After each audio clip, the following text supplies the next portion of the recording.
دھماکہ سنا گیا ہے۔ غیر ملکی میڈیا یہ رپورٹ کر رہا ہے کہ کویت میں دھماکے سنے گئے ہیں، ساتھ ساتھ ابو ظبی میں بھی دھماکہ سنا گیا ہے۔ غیر ملکی میڈیا کے مطابق کویت میں بھی دھماکے سنے گئے ہیں۔ اس سے پہلے بحرین کے دارالحکومت منامہ میں دھماکہ سنا گیا تھا، اور اب غیر ملکی میڈیا یہ رپورٹ کر رہا ہے کہ کویت میں دھماکے سنے گئے ہیں، ساتھ ہی ساتھ ابو ظبی میں دھماکہ سنا گیا ہے۔ ڈاکٹر قمر چیمہ صاحب، یہی سوال ہے آپ سے کہ جہاں جہاں پر امریکی بیسز ہیں یا امریکی اڈے ہیں، وہاں پر ہم دیکھ رہے ہیں کہ اب دھماکے سنے جا رہے ہیں۔ ایران ان کو سٹرائک کر رہا ہے، ٹارگٹ کر کے نشانہ بنا رہا ہے۔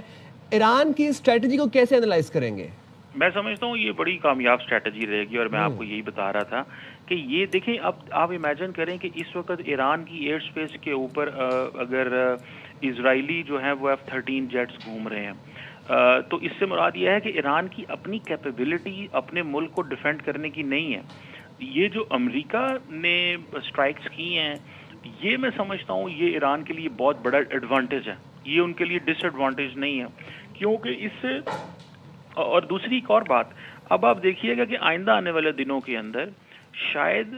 With in the Arab world یہ ایک ڈیبیٹ شروع ہو جائے کہ کیوں مڈل ایسٹ کے اندر امریکن بیسز ضروری ہیں۔ اس کے اوپر بھی ایک کوشچن شروع ہو جائے گا کہ اگر فار ایگزامپل ہمیں ایران سے خطرہ نہیں ہے، اور ایران اب آئیڈیالوجی ایکسپورٹ نہیں کرے گا، ایران ہمارے لیے وہ خطرہ نہیں ہے جو ہمیں بتایا جا رہا ہے، تو میرا خیال ہے کہ یہ ایک بہت بڑی بحث جو ہے یہ ود ان مڈل ایسٹ بھی شروع ہوگی۔ گو کہ مڈل ایسٹرن ممالک کے امریکہ سے بہت اچھے تعلقات ہیں، لیکن یہ ممالک جتنے ہیں یہ اب اس پوزیشن میں نہیں ہیں کہ جتنی انہوں نے ڈیولپمنٹ ہو چکی ہے، جتنی وہاں پہ یہ دیکھیں نا، یہ تو شیشے کے گھر ہیں سارے، تو وہاں پہ اگر آپ اس طرح کی سچویشن پیدا ہوتی ہے تو لگے گا یہ کہ یہاں پہ ایک ماحول ایسا بنے گا جس سے لوگ جو ہیں وہ اپنی حکومتوں کو کہیں گے کہ ہمیں یہ قابل قبول نہیں ہے، اور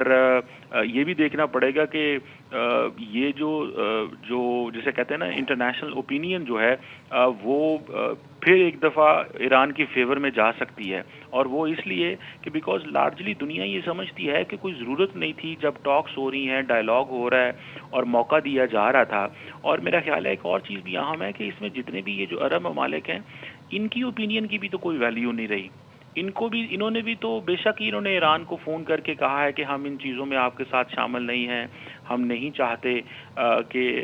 امریکہ جو ہے وہ آپ کے ہاں حملہ کرے، لیکن اس کی کوئی ویلیو نہیں ہے اس چیز کی۔ ڈاکٹر صاحب اور ایک بات بتائیے گا کہ یہ دفاعی جنگی حکمت عملی تو ایران کی جانب سے اختیار کی گئی ہے کہ جہاں پر ابو ظبی، کویت، بحرین میں ہم دھماکے سن رہے ہیں اور یہ غیر ملکی میڈیا رپورٹ کر رہے ہیں، لیکن ڈپلومیٹکلی اگر ہم دیکھیں،